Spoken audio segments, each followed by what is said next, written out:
Nice, les amis, la réaction du champion. Pas forcément de duel, mais juste comme ça, une petite question gourmande pour commencer, pour partager le plaisir. Vous avez certainement pris, vous, derrière votre écran. Oui. Ce soir, en fait, c'est ça ce qui s'est passé, là, si on fait la légende de ce match? Ça dépend si on parle du jeu. Au niveau du jeu, non, c'est pas le jeu abouti, collectif, plein qu'on a pu avoir en fin de saison dernière quand Paris dominait l'Europe. Mais au niveau de l'état d'esprit, au niveau de l'intensité qui a été mise dans le match, au niveau de jouer vraiment des matchs de Ligue des Champions et de retrouver surtout un allant offensif et des individualités capables de faire des différences, à ce niveau-là, oui. Est-ce qu'il y a un nouveau pari? Là, notre logiciel, je vous tire l'oreille, et puis moi aussi, vous tirez, parce qu'on est toujours un peu abasourdi par la saison de l'an dernier de Paris. Et là, ce soir, est-ce qu'on a vu quelque chose, peut-être une nouvelle histoire, une nouvelle saison, des petites choses qui, je sais pas, qui... Moi, la dernière demi-heure, elle me fait penser étrangement au PSG City de l'année dernière. Ah, tu veux dire le switch un peu? Je sais pas, un peu dans l'urgence, un peu cette folie après, le moment de bascule, je sais pas. J'ai retrouvé la dernière demi-heure de PSG City il y a un an à peu près. Je dis, on écrit une nouvelle histoire. Il faut aller de l'info. Mais il y a peut-être une référence. Ça m'a fait penser à ça. Ouais. La rêve pour moi c'était. Non, mais ce qui est sûr, c'est que ce soir, moi j'ai vu un PSG qui a plus voulu la victoire que son adversaire. Je suis pas sûr que foncièrement ils étaient archi supérieurs à Chelsea. Ils avaient des forces et des faiblesses qui ont fait que le match il a longtemps été sur un fil. Mais je trouve qu'ils sont allés se l'arracher ce match-là. Je pense que les erreurs provoquées du côté de Chelsea sont provoquées. Ils sont provoquées par Paris, par cette envie de les pousser à la faute, d'aller chercher. Donc c'est le chou. Donc c'est le mental. Donc c'est le... Oui, c'est la confiance. On en avait un petit peu parlé en se disant quand même que cette équipe, ce qu'elle a moins au niveau des jambes, elle l'a peut-être un peu plus au niveau, enfin par rapport à il y a un an à la même époque. Non mais sur la confiance, c'est-à-dire la confiance du champion. Non mais c'est vrai, à partir du moment où tu es champion... Moi, c'est pas tant la réaction du champion que la confiance du champion, la certitude que tu peux le faire, que tu vas le faire.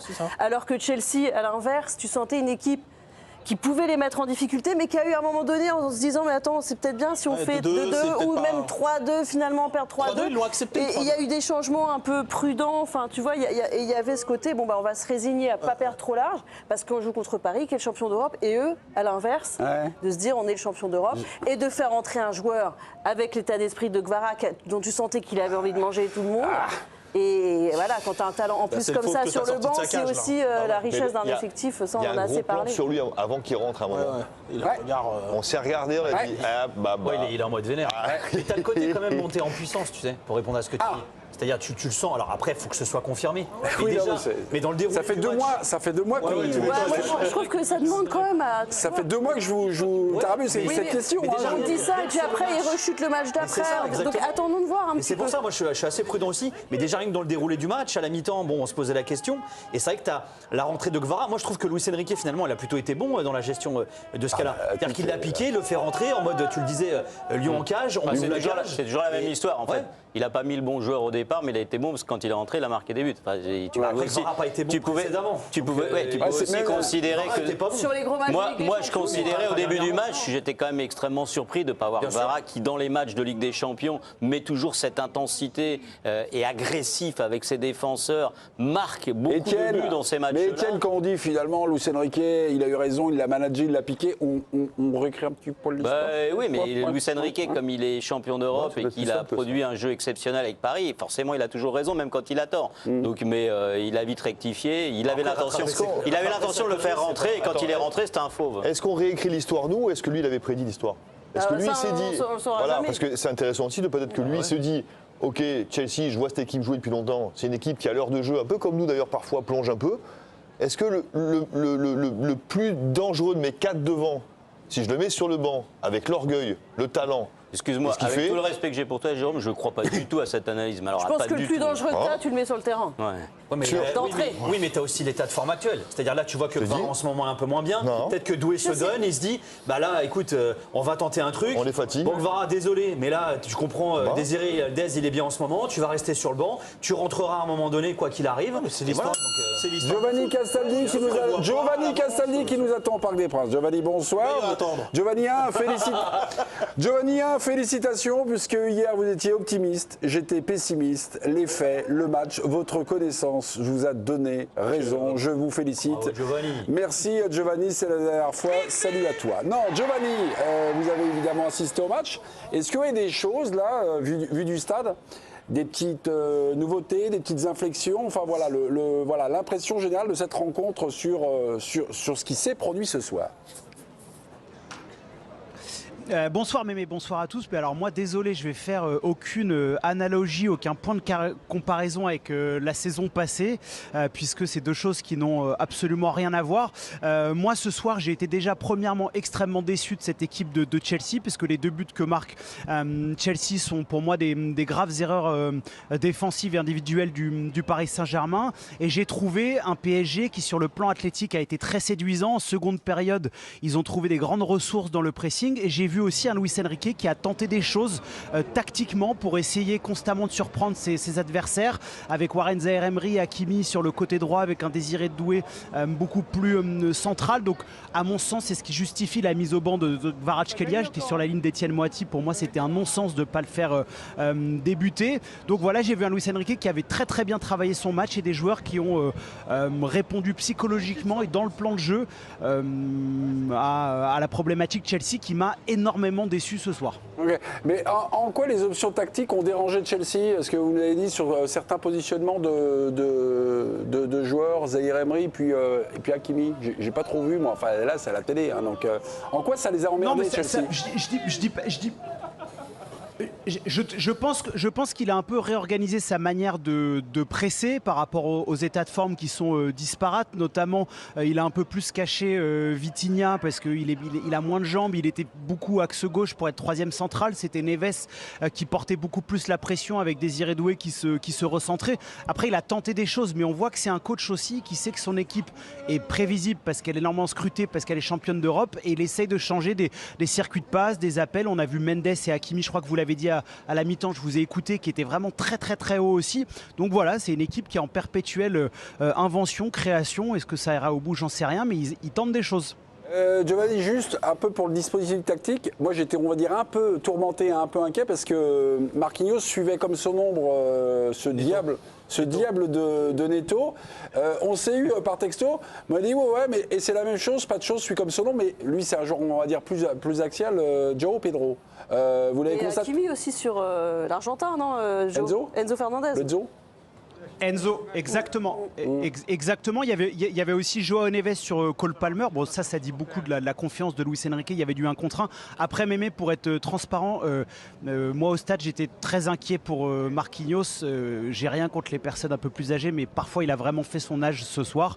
Alors, il n'y a pas eu trop de difficultés, mais parfois, oui, il avait du mal. C'était un peu osé l'individuel sur Pedro Neto, qui va à 200 000 quand même. Bah, il aura Zabardi pour le match retour, non, hein? Il sort Marquinhos, il met Zabardi sur le joueur le plus rapide, ça... Non, d'accord, ok, je déconne.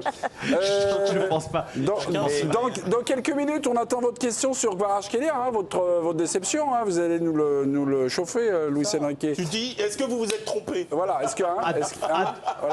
bah 200%. Voilà. À 200%. Mais Kvara, dans les gros matchs, il faut le mettre, il n'y a pas de question à se poser. On attend votre formulation quand même, hein, face à Luis Enrique, face au mur espagnol. Joe, merci Joe. Je ne sais pas s'il m'entend encore, parce que indépendamment de toute comparaison, et je sais que Joe et moi on fait partie de ceux qui refusent catégoriquement de comparer cette année à l'année dernière. À part une fois par phrase.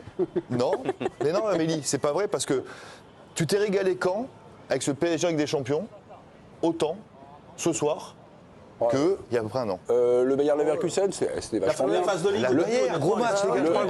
Le gros match. Oui, mais c'est une phase de ligue. Le Barça. Barcelone. Donc, ça veut dire que même si on s'empêche de comparer, parce qu'il y a plein de choses, ce soir, et je dis ça à Joe parce que tout ce qu'il a décrit de ce qu'il a aimé ce soir, c'est ce que j'ai aimé à partir des 8e l'année dernière. Et notamment le match de Liverpool au Parc. L'intensité, le côté physique, alors le côté tueur ce soir, le côté mental, le côté des entrants décisifs. En fait, tout ce que Joe m'a décrit ce soir, je le retrouve Mais Je l'ai pas retrouvé. Il y a un an, désolé. il y a un an, huitième de finale aller, Paris est battu par Liverpool. Je sais plus En faisant combien. son meilleur match de la saison. Alisson fait un match titanesque. d'accord. Là, ce soir, il Liverpool gagne. n'a pas une ouverture Trois jusqu'à la dernière frappe. tirs dans la deuxième période, 3 buts. 3 tirs cadrés, 3 buts. Ouais. Ils ont été Ce qui clinique. change, même si on a le droit quand même de faire quelques comparaisons avec la Oui, saison bah oui. dernière, ce qui change et là où on ne retrouve pas le Paris Saint-Germain de la saison dernière, c'est sur le milieu de terrain, c'est-à-dire la capacité à contrôler le ballon, à faire courir l'adversaire, à l'épuiser, à le tourner de Tasmanie, et à finir par trouver des solutions dans les petits espaces. Ça, ils le font plus. Ça, ils le font et ce qui moins. est quand même assez rassurant, c'est le niveau physique qu'on est en train de retrouver du Paris Saint-Germain. C'est-à-dire que devant, il n'y a que des joueurs qui ont retrouvé un dynamisme, une force, une vitesse, etc. Et à part Désiré Doué qui n'a pas été bon, les trois autres, ils sont à un niveau où tu te dis, là, pour faire des différences. Et tu ajoutes Hakimi qui a fini fort aussi. Et pareil, Hakimi qui, depuis le retour de la CAN, c'était compliqué au niveau physique, au niveau mental, etc. Et je trouve qu'il monte. Voilà.